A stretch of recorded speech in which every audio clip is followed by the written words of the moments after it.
আসসালামু আলাইকুম, স্বাগত জানাচ্ছি আরটিভির সন্ধ্যা সংবাদে। আপনাদের সঙ্গে আছি আমি সিনথিয়া রহমান এবং আমি সৈয়দা সাদিয়া বেনাজির। রাষ্ট্রীয় মর্যাদায় বেগম খালেদা জিয়ার দাফন সম্পন্ন হয়েছে। বিকেল 4টার পর জিয়া উদ্যানে স্বামী ও প্রয়াত রাষ্ট্রপতি জিয়াউর রহমানের কবরের পাশে তাকে সমাহিত করা হয়। এ সময় তার পরিবারের সদস্যরা, 3 বাহিনীর প্রধান, অন্তর্বর্তী সরকারের স্বরাষ্ট্র উপদেষ্টা সহ বিএনপির কেন্দ্রীয় নেতারা উপস্থিত ছিলেন। রুদ্র রফিকের রিপোর্ট।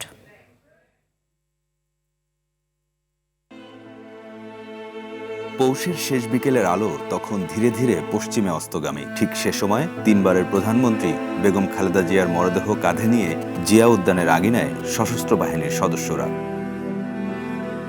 খালেদা জিয়ার মরদেহ নিজ হাতে কবরে রাখেন তার জ্যেষ্ঠ পুত্র ও বিএনপির ভারপ্রাপ্ত চেয়ারম্যান তারেক রহমান। ধর্মীয় রীতি অনুযায়ী সম্পন্ন হয় সব আনুষ্ঠানিকতা। একে একে কবরে মাটি দেন উপস্থিত সবাই। ধর্মীয় রীতি মেনেই শেষ বিদায় জানান জুবাইদা রহমান, জাইমা রহমান, আরাফাত রহমানের স্ত্রী শারমিলা রহমান সহ পরিবারের অন্য নারী সদস্যরা। দাফনের পর গার্ড অব অনার দেওয়া হয় বেগম জিয়াকে। এরপর রাষ্ট্র, বিভিন্ন বাহিনী ও দলের পক্ষ থেকে সমাধিতে ফুলেল শ্রদ্ধা জানানো হয়।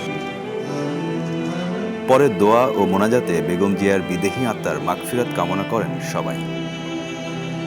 লক্ষ কোটি মানুষের অশ্রুসিক্ত ভালোবাসায় বিদায় নিলেন বেগম খালেদা জিয়া। তার এই অন্তিম যাত্রার মধ্য দিয়ে ইতিহাসের পাতায় যুক্ত হলো বেগম জিয়া অধ্যায়। নেতাকর্মীরা বলছেন তার এই শূন্যতা যদিও পূরণ হওয়ার নয়, কিন্তু তার পুত্র তারেক রহমানই এগিয়ে নেবেন গণতন্ত্র পুনঃপ্রতিষ্ঠার পথচলা। রুদ্র রফিক, আরটিভি, ঢাকা।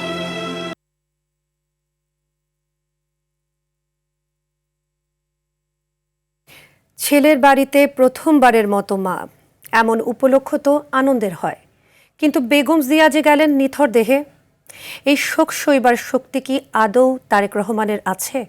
নির্বাক চাহনি বলেই দেয় আবেগের কাছে হার মেনেছেন তিনি। শোকাহত স্বজনরাও সংবরণ করতে পারেনি অশ্রু। সজল নয়নে বিদায় দিয়েছেন প্রিয় মানুষটিকে। খান আলামিনের রিপোর্টে দেখুন বেগম জিয়ার অন্তিম যাত্রার গুলশান অধ্যায়। মহাকালের অনন্ত যাত্রায় বেগম খালেদা জিয়ার সমাধিযাত্রা শুরু এভারকেয়ার হাসপাতাল থেকে। সকাল 9টায় শুরু এই যাত্রার বিরতিস্থল একমাত্র ছেলে তারেক রহমানের বাড়ি 196 গুলশান, যেখানে তারেক রহমান উঠেছেন গত 25 ডিসেম্বর। প্রথমবারের মতো এই বাড়িতে যাচ্ছেন খালেদা জিয়া, নিথর দেহ, নিষ্প্রাণ। তারেক রহমান যে মাকে সম্ভাষণ জানাতে পারলেন না। নিঃসঙ্গ শেরপার সারথি হতে এসে নিজেই হয়ে গেলেন নিঃসঙ্গ। বিদায়ের মঞ্চে পৌঁছানোর যাত্রা বিরতি দিতে বেগম জিয়ার মরদেহ সেখানে যায় 9টা 20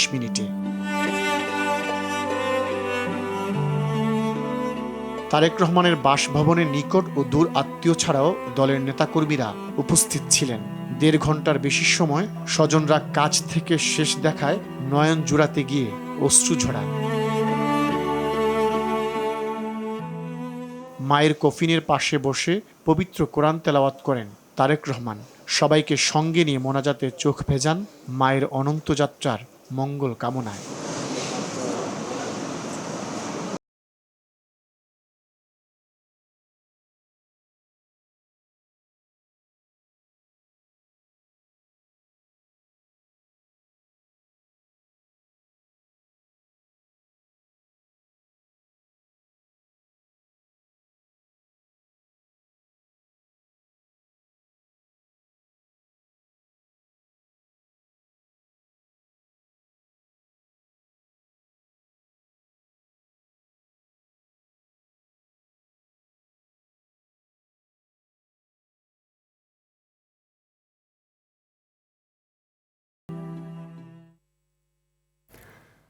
অনন্তলোকের অনন্ত যাত্রায় সাবেক প্রধানমন্ত্রী বেগম খালেদা জিয়া। অতীতের সকল রেকর্ড ছাপিয়ে তাকে শেষ বিদায় জানাতে জাতীয় সংসদের দক্ষিণে মানিক মিয়া এভিনিউতে জনসমুদ্রের সৃষ্টি হয় জানা যায়। রাজনীতির ধ্রুবতারার এমন প্রয়াণে শোকে স্তব্ধ পুরো জাতি। মায়ের আচরণে কষ্ট পেয়ে থাকলে ক্ষমা করে দেওয়ার আকুতি ছিল তারেক রহমানের কণ্ঠে। মাইদুর রহমান রুবেলের রিপোর্টে থাকছে তারই বিস্তারিত। যেই সংসদে মানুষের অধিকার আদায়ের লড়াই করে গেছেন খালেদা জিয়া, সেই সংসদে শেষবারের মতো আসে তার নিথর দেহ। দুপুরে জানাজার কথা থাকলেও সকাল থেকেই মানিক মিয়া অ্যাভিনিউতে আসতে থাকেন বিভিন্ন শ্রেণী পেশার মানুষ। বেলা বাড়তে দৃষ্টির সীমানা ছাড়িয়ে যায় জানাজার জনসমুদ্র। প্রিয় নেত্রীকে বিদায় জানাতে আসা মানুষের চাপা কান্নায় স্তব্ধ পুরো এলাকা। ৩টার কিছু আগে খালেদা জিয়াকে বহনকারী লাল সবুজের গাড়ি আসে জানাজা স্থলে। জাতীয় পতাকায় মোড়া নিথর দেহ ছড়ায় আতর আর লুবানের গ্রান। আধিপত্যবাদের বিরুদ্ধে আমৃত্যু লড়াই করা খালেদা জিয়ার প্রতি মানুষের যে ভালোবাসা তা দেখা গেল শেষ বিদায়ে। মানিক মিয়া অ্যাভিনিউর ২ সড়ক, সংসদের দক্ষিণ প্লাজার বিস্তীর্ণ ৩ মাঠ ছাড়িয়ে জানাজার বিস্তৃতি ছড়ায় পশ্চিমে মিরপুর রোড আর পূর্বে কাউরান বাজার টু বিজয় সরণি এলাকা। মহাকালের মহাপ্রস্থানে স্মৃতিচারণ করতে গিয়ে বিএনপির স্থায়ী কমিটির সদস্য নজরুল ইসলাম খান বলেন, খালেদা জিয়ার আপসের নেতৃত্ব কাল হয়ে দাঁড়ায় তার জন্য। দেশের স্বার্থে অনমনীয়তা তার রাজনৈতিক প্রতিপক্ষ রাজনৈতিকভাবে মোকাবেলা করতে ব্যর্থ হয়ে তাকে ব্যক্তি শত্রু হিসাবে গণ্য করা শুরু করে। স্বৈরাচারী শেখ হাসিনা, স্বৈরাচারী হোসেন মোহাম্মদ এরশাদ, এমনকি তথাকথিত ১/১১ সরকারের সময়ও দেশনেত্রীকে কারারুদ্ধ করা হয়। ফ্যাসিবাদী হাসিনা স্রেফ প্রতিহিংসা চরিতার্থ করার জন্য দেশনেত্রীকে তার শহীদ স্বামীর স্মৃতি বিজড়িত বাড়ি থেকে উৎখাত করে এবং মিথ্যা অভিযোগে ১৭ বছরের কারাদণ্ডে দণ্ডিত করে। তবুও আধিপত্যবাদী অপরাজনীতির সাথে তিনি আপোস করেননি। রাজনীতির আকাশ থেকে খসে পড়া ধ্রুবতারা খালেদা জিয়া। মায়ের অন্তিম যাত্রায় শোকে পাথর পুত্র তারেক রহমান। মায়ের জন্য চাইলেন দোয়া। মরহুমা বেগম খালেদা জিয়া জীবিত থাকাকালীন অবস্থায় যদি আপনাদের কারো কাছ থেকে কোনো ঋণ নিয়ে থাকেন, দয়া করে আমার সাথে যোগাযোগ করবেন, আমি সেটি পরিশোধের ব্যবস্থা করব ইনশাআল্লাহ। একই সাথে উনি জীবিত থাকাকালীন অবস্থায় ওনার কোনো ব্যবহারে, ওনার কোনো কথায় যদি কেউ আঘাত পেয়ে থাকেন, তাহলে মরহুমার পক্ষ থেকে আমি আপনাদের কাছে ক্ষমা প্রার্থী। দোয়া করবেন আল্লাহ তাআলা যাতে ওনাকে বেহেশত দান করেন।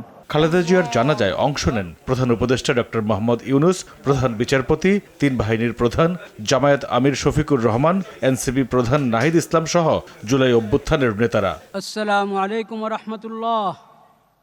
আসসালামু আলাইকুম ওয়া রাহমাতুল্লাহ।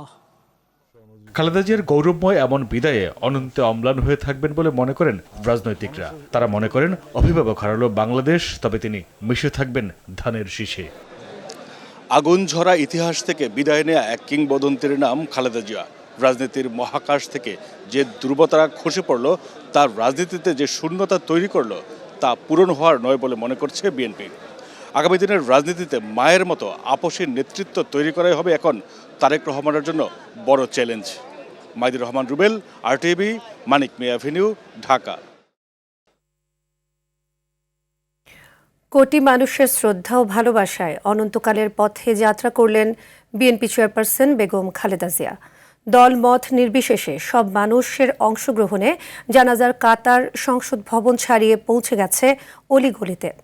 এ সময় দলীয় নেতাকর্মীরা জানান, খালেদা জিয়ার আপোষহীন ও গণতান্ত্রিক চেতনায় অনুপ্রাণিত হয়ে আগামীর দেশ গঠনে কাজ করবে তাদের দল। সাকিবুর রহমানের রিপোর্টে দেখুন বিস্তারিত। এ ঢল ৩ বারের সাবেক প্রধানমন্ত্রী এবং বিএনপি চেয়ারপারসন খালেদা জিয়ার জানাজায় অংশ নেয়ার। জানাজার নামাজ বাদ জোহর হলেও সাধারণ মানুষের ঢল নামে সকাল থেকেই। দল মত সবকিছুর ঊর্ধ্বে জানাজায় অংশ নেয় সারা দেশের মানুষ। জাতীয় সংসদ ভবনের দক্ষিণ প্লাজায় স্মরণকালের রেকর্ড সংখ্যক মানুষ অংশগ্রহণ করে এই জানাজায়। মানিক মিয়া ছেড়ে মানুষের এই সমুদ্র ছাপিয়ে যায় একদিকে বিজয় সরণি থেকে শাহবাগ, অন্যদিকে মোহাম্মদপুর, ধানমন্ডি, মিরপুর সহ অলিতে গলিতে। জানাজায় অংশ নিতে এসে সাধারণ মানুষের মনে ছিল বেগম জিয়ার পরিপূর্ণ চিকিৎসা না পাওয়ার আক্ষেপ। বেগম খালেদা জিয়া তার ছেলেকে রেখে গেছে, যেমন আমাদের লিডার জনাব তারেক রহমান, তাকে যাতে সবাই সাপোর্ট করে। বেগম খালেদা জিয়ার অনেক ত্যাগ শিকার ছিল দেশের জন্য, উনি অনেক ত্যাগ শিকার করছে, জেল জুলুমের শিকার হয়েছেন, কারোর সাথে আপোষ করেননি। আবার কারো মুখে ছিল আপসহীন নেত্রীর পথে হাঁটবে তার দল, আবার কেউ কেউ কান্নায় ভেঙে পড়েন প্রিয় নেত্রীর বিদায়ে। আমাদের নেত্রী গণতন্ত্রের জন্য যে আন্দোলন করেছে, আমরা তারেক রহমানের নেতৃত্বে আগামী দিনে বাংলাদেশের বহুদলীয় গণতন্ত্র যাতে আবার পূর্ণ প্রতিষ্ঠা হয়। সে এই বাংলাদেশকে ভালোবাসে, সে কারোর প্রভুত্ব মেনে নেয় নাই, সে বাংলাদেশকে ভালোবাসছে, এই জন্যই তার জানাজায় অংশগ্রহণ করতে আসছি। আমাদের গণতন্ত্র প্রতিষ্ঠার জন্য আন্দোলন সংগ্রাম করে গেছেন, তাকে যেন আল্লাহ তাআলা জান্নাতের উচ্চ মাকাম দান করেন। ৮০ বছরের বর্ণাঢ্য জীবনে দেশের জন্য কেঁদেছেন বহুবার। এবার সেই মাতৃভূমির মানুষকে অশ্রু জলে ভাসিয়ে চিরতরে বিদায় নিলেন কালজয়ী চরিত্র বেগম খালেদা জিয়া। সাকিবুর রহমান, RTV, ঢাকা। বাংলাদেশের সাবেক প্রধানমন্ত্রী ও বিএনপি চেয়ারপারসন খালেদা জিয়াকে শ্রদ্ধা জানাতে ঢাকায় এসেছেন পাকিস্তানের জাতীয় পরিষদের স্পিকার সর্দার আয়াজ সাদিক এবং ভারতের প্রধানমন্ত্রী নরেন্দ্র মোদীর বিশেষ প্রতিনিধি হিসেবে দেশটির পররাষ্ট্রমন্ত্রী ডক্টর এস জয়শঙ্কর। দক্ষিণ এশিয়ার আরও কয়েকটি দেশের মন্ত্রী ও কূটনৈতিক প্রতিনিধিরা এই জানাজায় অংশ নেন। এছাড়াও ছিলেন ঢাকায় নিযুক্ত বিভিন্ন দেশের রাষ্ট্রদূত, হাইকমিশনার ও আন্তর্জাতিক সংস্থার প্রধানরা। আরও জানাচ্ছেন রাকিব হাসান। সাবেক প্রধানমন্ত্রী ও বিএনপির চেয়ারপারসন খালেদা জিয়ার মৃত্যুতে গভীর শ্রদ্ধা জানিয়ে শোক বার্তা পাঠিয়েছে পাকিস্তান। দুপুরে জাতীয় সংসদ ভবনে বিএনপির ভারপ্রাপ্ত চেয়ারম্যান তারেক রহমানের হাতে শোক বার্তা হস্তান্তর করেন পাকিস্তানের জাতীয় পরিষদের স্পিকার সর্দার আয়াজ সাদিক। তারেক রহমানের সঙ্গে দেখা করেছেন ভারতের পররাষ্ট্রমন্ত্রী এস জয়শঙ্কর। এ সময় তিনি ভারতের শোক বার্তা তারেক রহমানের কাছে হস্তান্তর করেন। নেপালের পররাষ্ট্রমন্ত্রী বালানন্দা শর্মা ও ভুটানের পররাষ্ট্রমন্ত্রী ও বৈদেশিক বাণিজ্য মন্ত্রী লিওনপো DN ধুনগেও দুপুরে জাতীয় সংসদ ভবনে বিএনপির ভারপ্রাপ্ত চেয়ারম্যান তারেক রহমানের হাতে শোকবার্তা হস্তান্তর করেন। এছাড়াও দেখা করেন শ্রীলঙ্কার পররাষ্ট্রমন্ত্রী ও মালদ্বীপের শিক্ষামন্ত্রী। এদিকে জানাজায় অংশ নিয়ে ঢাকায় নিযুক্ত বিভিন্ন দেশের রাষ্ট্রদূত, হাইকমিশনার ও আন্তর্জাতিক সংস্থার প্রধানরা উপস্থিত হন। দুপুরে রাজধানীর মানিক মিয়া এভিনিউয়ে অনুষ্ঠিত জানাজায় অংশ নেন তারা। কূটনীতিকদের মধ্যে রয়েছেন যুক্তরাষ্ট্রের ভারপ্রাপ্ত রাষ্ট্রদূত মেগান বোল্ডিন, ব্রিটিশ হাইকমিশনার সারা কুক, চীনের রাষ্ট্রদূত ইয়াও ওয়েন, ইউরোপীয় ইউনিয়নের রাষ্ট্রদূত মাইকেল মিলার সহ ৩৩ জন কূটনীতিক ও আন্তর্জাতিক প্রতিনিধি। রাকিব হাসান, RTV, ঢাকা। ঢাকার সাথে একই সময়ে দেশের বিভিন্ন স্থানে বিএনপি চেয়ারপারসন ও সাবেক প্রধানমন্ত্রী খালেদা জিয়ার গায়েবানা জানাজা অনুষ্ঠিত হয়েছে। প্রতিনিধিদের পাঠানো তথ্যচিত্রে আরও জানাচ্ছেন আবরার মাহি। রাজশাহীতে জোহরের নামাজের পর রাজশাহী বিশ্ববিদ্যালয়ের কেন্দ্রীয় মসজিদ প্রাঙ্গণে সাবেক প্রধানমন্ত্রী খালেদা জিয়ার গায়েবানা জানাজার নামাজ অনুষ্ঠিত হয়। হাজারবার তার সুযোগ এসছে, কিন্তু তিনি একটিবারের জন্য দেশের মানুষকে ফেলে রেখে কোথাও যাননি আর কি। তিনি যেতেই পারতেন, তিনি বারবার কম্প্রোমাইজ করার তার সুযোগ এসেছিল, একটিবারের জন্য তিনি কম্প্রোমাইজ করেননি। ঢাকার সাথে একই সময় বিভাগীয় নগরী রংপুরে বিএনপি চেয়ারপারসনের জানাজা অনুষ্ঠিত হয়েছে। বাদ জোহর জেলা ও মহানগর বিএনপির আয়োজনে নগরীর কালেক্টরেট কেন্দ্রীয় ঈদগাহ মাঠে তার গায়েবানা জানাজা ও দোয়া অনুষ্ঠিত হয়। গাজীপুরের কালিয়াকৈরে বড়ইবাড়ি আদর্শ ডিগ্রি কলেজের মাঠে সাবেক প্রধানমন্ত্রী খালেদা জিয়ার গায়েবানা জানাজাত অনুষ্ঠিত হয়েছে। জানাজা শেষে তার রুহের মাগফিরাত কামনায় বিশেষ দোয়া ও মোনাজাত করা হয়। নড়াইল কুড়িরোব মাঠে বিএনপি চেয়ারপারসনের গায়েবানা জানাজা অনুষ্ঠিত হয়েছে। জেলা বিএনপির আয়োজনে এ জানাজা সম্পন্ন হয়। সারা দেশের মতো দিনাজপুরের হিলিতে সাবেক প্রধানমন্ত্রী বেগম খালেদা জিয়ার গায়েবানা জানাজা ও বিশেষ দোয়া অনুষ্ঠিত হয়েছে। এতে বিএনপি সহ সকল সহযোগী সংগঠনের নেতাকর্মীরা অংশ নেয়। আবরার মাহি, RTV। সাবেক প্রধানমন্ত্রী ও বিএনপি চেয়ারপারসন বেগম খালেদা জিয়ার মৃত্যুতে ৩ দিনের রাষ্ট্রীয় শোক পালন করা হচ্ছে। বিভিন্ন প্রতিষ্ঠানে জাতীয় পতাকা অর্ধনমিত রাখার পাশাপাশি দোয়া মোনাজাতের আয়োজন করা হয়েছে। জেলা প্রতিনিধিদের তথ্যচিত্রে জানাচ্ছেন নাদিরা সুলতানা। বেগম খালেদা জিয়ার প্রতি শ্রদ্ধা জানিয়ে রংপুরের সরকারি স্বায়ত্তশাসিত ও শিক্ষা প্রতিষ্ঠান সহ সব সরকারি বেসরকারি ভবনগুলোতে জাতীয় পতাকা অর্ধনমিত রাখা হয়েছে। মহানগরীতে সমস্ত দোকানপাট বন্ধ রেখে শোক পালন করছেন ব্যবসায়ীরা। ময়মনসিংহে দোকানপাট ও প্রতিষ্ঠান বন্ধ রেখেছেন ব্যবসায়ীরা। এ কারণে শহর অনেকটাই ফাঁকা। বরিশালে বিভিন্ন প্রতিষ্ঠানে জাতীয় পতাকা অর্ধনমিত রেখে শোক পালন করছে সর্বস্তরের মানুষ। বিএনপির দলীয় কার্যালয়ে জাতীয় পতাকা অর্ধনমিত ও কালো পতাকা উত্তোলন করা হয়েছে। 3 বারের সফল প্রধানমন্ত্রী খালেদা জিয়ার বিদেহী আত্মার মাগফেরাত কামনায় খতমে কোরআন ও দোয়া মাহফিল অনুষ্ঠিত হয়েছে হবিগঞ্জে। শোক দিবস উপলক্ষে পটুয়াখালীর সকল সরকারি ও বেসরকারি ভবনে জাতীয় পতাকা অর্ধনমিত ও জেলা বিএনপির কার্যালয়ে পবিত্র কোরআন তিলাওয়াতের আয়োজন করা হয়েছে। দ্বীপ জেলা ভোলায় 3 দিনের রাষ্ট্রীয় শোক পালন করা হচ্ছে। প্রতিষ্ঠানে জাতীয় পতাকা অর্ধনমিত রাখার পাশাপাশি বন্ধ আছে ব্যবসা প্রতিষ্ঠান। সারা দেশের ন্যায় দিনাজপুরের হিলিতে সব প্রতিষ্ঠানে জাতীয় পতাকা অর্ধনমিত রাখা হয়েছে। দোয়া মাহফিলের আয়োজন করা হয়েছে কুড়িগ্রাম মৌলভীবাজার হবিগঞ্জে। এদিকে সাধারণ ছুটিতে আমদানি রপ্তানি বন্ধ আছে হিলি ও বেনাপোল স্থলবন্দরে, তবে স্বাভাবিক আছে পাসপোর্ট যাত্রী পারাপার। নাদিরা সুলতানা, RTV। দর্শক, এই মুহূর্তে রাজধানীর জিয়া উদ্যানে আছেন সহকর্মী শামীম চৌধুরী। আমরা সরাসরি চলে যাচ্ছি সেখানে। শামীম, আজ সারা জাতি শোকাচ্ছন্ন। বেগম খালেদা জিয়াকে সমাহিত করা হয়েছে। বর্তমানে সেখানে কি চিত্র দেখতে পাচ্ছেন? সর্বসাধারণের প্রবেশাধিকার দেওয়া হয়েছে কিনা জানাবেন।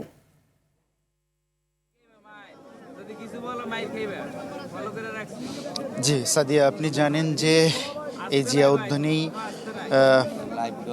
বিএনপির চেয়ারপারসন বেগম খালেদা জিয়াকে সমাহিত করা হয়েছে। তার স্বামী জিয়াউর রহমানের একদম কবরের পূর্ব পাশেই। এখান থেকে কিন্তু ঠিক 5টা 20 বিএনপির ভারপ্রাপ্ত চেয়ারম্যান তারেক রহমান বের হয়ে গিয়েছেন, কিন্তু বের হয়ে যাওয়ার পরও এখানে কিন্তু প্রচুর পরিমাণে লোকজন এসে জড়ো হয়েছে। আপনি জানেন যে যখন এখানে বেগম খালেদা জিয়াকে সমাহিত করা হয়, যখন তাকে দাফন দেওয়া হয়, তখন কিন্তু এখানে সর্বসাধারণের প্রবেশ নিষেধ ছিল। কিন্তু যখনই এখানে দাফন করার পর বিএনপির ভারপ্রাপ্ত চেয়ারম্যান তারেক রহমান এখান থেকে চলে গিয়েছেন, এরপরে কিন্তু জনসাধারণের জন্য এই জিয়া উদ্যানের সামনের জায়গাটা উন্মুক্ত করে দেওয়া হয়েছে। এরপরই কিন্তু প্রচুর সাধারণ মানুষ, দলীয় নেতাকর্মী এই জিয়া উদ্যানের যে প্রবেশ মুখ, এখানে এসে কিন্তু জড়ো হয়েছেন। কিন্তু আপনার জ্ঞাতার্থে জানিয়ে রাখতে চাই, এই যে জিয়া উদ্যানের প্রবেশ পথ জাহাঙ্গীরনগর গেট এবং আসাদ গেটের যে পাশটা, সেটি কিন্তু সাধারণ গাড়ি চলাচলের জন্য বন্ধ করে রাখা হয়েছে। শুধুমাত্র নির্ধারিত কিছু গাড়ি, সেই গাড়ি এখানে প্রবেশ করতে পারছেন। এখানে আমরা দেখতে পাচ্ছি যে দলীয় নেতাকর্মী ছাড়াও সাধারণ মানুষরা ভিড় করেছেন। তারা বেগম জিয়ার রুহের আত্মার মাগফিরাত কামনা করছেন, তার জন্য মোনাজাত করে দোয়া করছেন। এবং কিছু কিছু মানুষকে আমরা দেখেছি যে ফুল হাতে তারা চাইছেন এখনই বেগম জিয়ার সমাধির কাছে যাবেন এবং সেখানে গিয়ে ফুল দিয়ে তাকে শ্রদ্ধা জানাবেন। কিন্তু সর্বসাধারণের জন্য 3 দিন যাবৎ এটি বন্ধ রাখার সিদ্ধান্ত নেওয়া হয়েছে। এখানে যারা নিরাপত্তারক্ষী রয়েছে, সেনাবাহিনীর লোক, আইনশৃঙ্খলা রক্ষাকারীর অন্যান্য লোক যারা রয়েছে, তাদের কাছ থেকে আমরা জানতে পেরেছি যে আগামী 3 দিন এখানে কোনো মানুষজন, সর্বসাধারণের জন্য আসলে এটা উন্মুক্ত থাকবে না, কাউকে প্রবেশ করতে দেওয়া হবে না। এবং জিয়া উদ্যানের 4 পাশ, যে পাশ থেকে মানুষ প্রবেশ করতে পারে, সেই পাশে কিন্তু সেনাবাহিনী সহ অন্যান্য আইন শৃঙ্খলা রক্ষাকারী বাহিনী যারা আছেন, তারা নিরাপত্তা দিয়ে রাখছেন যাতে কোনো জায়গা থেকেও প্রবেশ করতে না পারে। তো সাদিয়া, জিয়া উদ্যানের সামনে থেকে এটাই ছিল আমার কাছে সর্বশেষ। ধন্যবাদ শামীম। বিএনপির চেয়ারপারসন ও বাংলাদেশের সাবেক প্রধানমন্ত্রী খালেদা জিয়ার জানাজার খবর আন্তর্জাতিক গণমাধ্যমে বেশ গুরুত্বের সাথে প্রকাশ হয়েছে। আল জাজিরা, বিবিসি ছাড়াও ভারত, পাকিস্তান সহ বিশ্বের বিভিন্ন দেশের গণমাধ্যমে প্রচারিত হয়েছে সংবাদ। বিস্তারিত জানাচ্ছেন আব্দুল মালেক। বছরের শেষ দিনে বিকেল 3টার দিকে জাতীয় সংসদ ভবনের দক্ষিণ প্লাজা ও মানিক মিয়া এভিনিউয়ে দেশের প্রথম নারী প্রধানমন্ত্রীকে বিদায় জানায় লাখো মানুষ। এ সময় দেশের সর্বস্তরের জনগণের পাশাপাশি বিদেশি উচ্চ পর্যায়ের প্রতিনিধিরাও উপস্থিত ছিলেন। কাতার ভিত্তিক গণমাধ্যম আল জাজিরা শিরোনাম করেছে, খালেদা জিয়ার জানাজায় জনসমাগম, সাবেক নেত্রীকে বিদায়। প্রতিবেদনে আরও বলা হয়, বাংলাদেশের রাজধানী ঢাকায় সাবেক প্রধানমন্ত্রী খালেদা জিয়ার রাষ্ট্রীয় জানাজায় বিপুল সংখ্যক মানুষ জড়ো হয়েছিলেন। ব্রিটিশ গণমাধ্যম বিবিসির প্রতিবেদনে বলা হয়, বাংলাদেশের বিভিন্ন প্রান্ত থেকে লাখ লাখ মানুষ সাবেক প্রধানমন্ত্রী খালেদা জিয়ার প্রতি শেষ শ্রদ্ধা জানাতে রাজধানী ঢাকায় আসেন। ভারতের টাইমস অফ ইন্ডিয়া এক প্রতিবেদনে বলছে, বিএনপির চেয়ারপারসন বেগম খালেদা জিয়ার জানাজায় বিশাল জনসমাগম হয়। প্রতিবেদনে তাকে বাংলাদেশের ইতিহাসের অন্যতম প্রধান প্রভাবশালী রাজনীতিবিদ হিসেবে উল্লেখ করা হয়। পাকিস্তানের সংবাদ মাধ্যম দ্য ডন তাদের প্রতিবেদনে উল্লেখ করেছে, সাবেক প্রধানমন্ত্রী খালেদা জিয়ার জন্য শোক জানাচ্ছে বাংলাদেশ। রাষ্ট্রীয় জানাজায় অংশ নেন বিপুল সংখ্যক মানুষ। পাকিস্তানের আরেক গণমাধ্যম জিও নিউজও খালেদা জিয়ার শেষ বিদায় নিয়ে প্রতিবেদন প্রকাশ করেছে। ভারত পাকিস্তানের এসব সংবাদ মাধ্যম ছাড়াও বিভিন্ন দেশের অসংখ্য সংবাদ মাধ্যমে খালেদা জিয়ার শেষ বিদায়ের খবর প্রকাশ করা হয়েছে। আব্দুল মালেক, RTV। বিএনপি চেয়ারপারসন ও সাবেক প্রধানমন্ত্রী খালেদা জিয়ার জন্মভিটে আজও সংরক্ষিত রয়েছে ভারতের পশ্চিমবঙ্গ রাজ্যের জলপাইগুড়ি জেলার নয়াবস্তি এলাকায়। বাড়িটি এখনও বেশ যত্নে সংরক্ষণ করে রেখেছে বর্তমান মালিক। এদিকে তার মৃত্যুতে শোক প্রকাশ করেছেন সেখানকার স্থানীয়রা।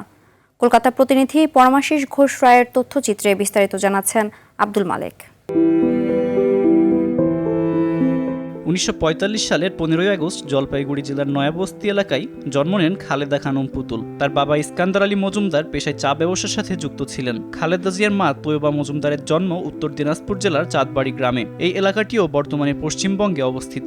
1947 সালে দেশভাগের পর খালেদা জিয়া পরিবার দিনাজপুরে চলে যায়, যে অঞ্চল স্বাধীন বাংলাদেশের অংশ হয়। খালেদার পরিবার ভারত ছাড়লেও জন্মভিটে এখনও জলপাইগুড়িতে।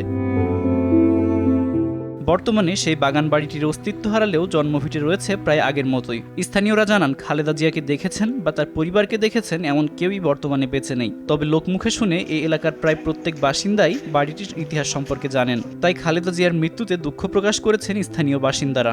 দেশভাগের পর বাংলাদেশে চলে আসলেও জলপাইগুড়ির একটি স্কুলে কিছুদিন লেখাপড়া করেছেন খালেদা জিয়া। বেগম খালেদা জিয়া জলপাইগুড়ি সুনীতিবালা স্কুলে কিছুদিন পড়াশোনা করেছেন।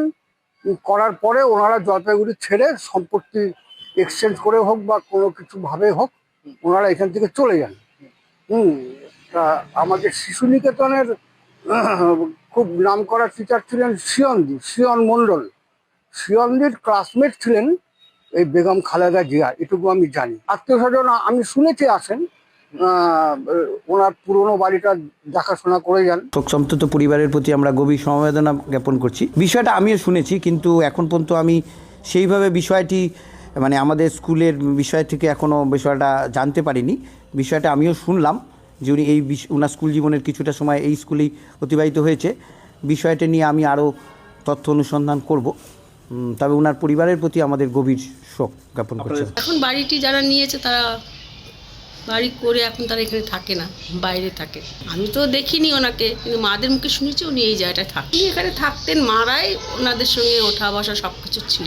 স্থানীয়রা জানায়, দেশভাগের সময় দুদেশের হিন্দু মুসলিমরা সে সময় তাদের বাড়িঘর এক্সচেঞ্জ করেছিলেন। সেভাবেই বর্তমানে অমরেন্দ্র চক্রবর্তী নামে এক ব্যক্তি এই বাড়ি পেয়েছেন বলে ধারণা করছেন স্থানীয়রা। বাড়িটি দেখভালের জন্য খালেদা জিয়ার আত্মীয় স্বজনরা নিয়মিত আসার কথাও বলছেন স্থানীয়রা। আব্দুল মালেক, RTV। মৃদু শৈত্যপ্রবাহ বইছে চুয়াডাঙ্গা ও ঈশ্বরদীতে। ভোর 6টায় চুয়াডাঙ্গায় সর্বনিম্ন তাপমাত্রা রেকর্ড করা হয়েছে 8.2 ডিগ্রি সেলসিয়াস। শীতে ছিন্নমূল মানুষ অসহায় হয়ে পড়েছে। উত্তরের বাতাস, ঘন কুয়াশা আর মেঘাচ্ছন্ন আকাশের কারণে তীব্র শীত অনুভূত হচ্ছে জনজীবনে। পাবনার ঈশ্বরদীতে তাপমাত্রা কমে শৈত্যপ্রবাহ বইছে। ভোর 6টার দিকে ঈশ্বরদীতে 9.6 ডিগ্রি সেলসিয়াস তাপমাত্রা রেকর্ড করা হয়েছে। কুয়াশার কারণে হেডলাইট জ্বালিয়ে ধীর গতিতে চলছে যানবাহন। পঞ্চগড়ে কুয়াশা না থাকলেও ঠান্ডা বাতাসে কাবু জনজীবন। কুড়িগ্রামে ঘন কুয়াশা কেটে গেলেও সপ্তাহ জুড়ে সূর্যের দেখা মিলছে না। শীতে দিনমজুর, ছিন্নমূল ও নদী পাড়ের মানুষের দুর্ভোগ বেড়েছে। শীতজনিত রোগে আক্রান্ত হচ্ছে শিশু, বৃদ্ধরা। দিনাজপুর ও হিলিতে বৃষ্টির মতো পড়ছে কুয়াশা।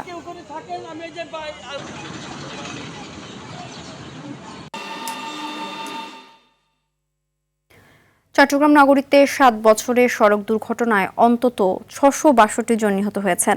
এর মধ্যে পথচারী নিহত হয়েছেন 363 জন। সড়ক দুর্ঘটনা প্রতিরোধে একটি প্রতিবেদনে 20টি উচ্চ ঝুঁকিপূর্ণ স্থান চিহ্নিত করা হয়েছে। প্রতিবেদনে আরও বলা হয়, সড়ক দুর্ঘটনায় মৃত্যুর হার বেড়েছে 29%। প্রশাসন বলছে, সচেতনতার অভাবে ঘটছে এসব দুর্ঘটনা।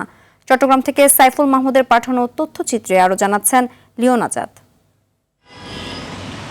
চট্টগ্রাম সড়কে দিন দিন বাড়ছে মৃত্যুর মিছিল। নগরীতে 2024 সালে সড়ক দুর্ঘটনায় প্রাণ ঝরেছে অন্তত 138 জনের। নিহতদের মধ্যে অর্ধেকের বেশি ছিলেন পথচারী। Chattogram city road safety report 2025-এ উঠে এসেছে এসব তথ্য। প্রতিবেদনে নগরীর বড়পোল মোড়, অলঙ্কার মোড়, সিটি গেট সহ 20টি স্থানকে ঝুঁকিপূর্ণ হিসাবে চিহ্নিত করা হয়েছে। অন্যদিকে ব্লুমবার্গ ফিলান্থ্রপিসের উদ্যোগে পরিচালিত BIGRS কর্মসূচির আওতায় 2017 সাল থেকে প্রতি বছর এ প্রতিবেদন প্রকাশ করা হচ্ছে। নগরবাসী বলছে এসব দুর্ঘটনার পেছনে অন্যতম কারণ পর্যাপ্ত ফুটপাত না থাকা ও অবৈধ দখল। যারা গাড়ি চালায় এটা লাইসেন্স নেওয়ার সময় জানে যে কিভাবে গাড়িটা চালাতে হবে, এটা রাউন্ড দিয়ে আসে না। পর্যাপ্ত ফুটওভার ব্রিজ এবং সচেতনতার মাধ্যমেই এই দুর্ঘটনা প্রতিরোধ করা সম্ভব। CMP ইতোমধ্যে একটি রোড সেফটি সেল গঠন করেছে বলে জানান এই কর্মকর্তা। নগরায়নের পাশাপাশি রাস্তার যে প্রশস্ততা এবং ফুটপাত যে দখলমুক্ত করা, এটা পরিপূর্ণভাবে সম্ভব না হওয়ার কারণে এখানে প্রতিনিয়ত যানবাহনের দুর্ঘটনা ঘটতেছে। বিশেষ করে 2 চাকা এবং 3 চাকার গাড়ির দুর্ঘটনা বেশি, যাত্রী এবং চালক দুজনেই ক্ষতিগ্রস্ত হচ্ছে। পথচারীর নিরাপত্তা নিশ্চিত করতে ফুটপাত প্রশস্তকরণ, জেব্রা ক্রসিং, গতি নিয়ন্ত্রণে স্পিড হাম্প বসানো ও পথচারী আইল্যান্ড তৈরি করলে দুর্ঘটনা কমতে পারে বলে মত সচেতন মহলের। Leone Azad, RTV। সন্ধ্যা সংবাদ এ পর্যন্ত।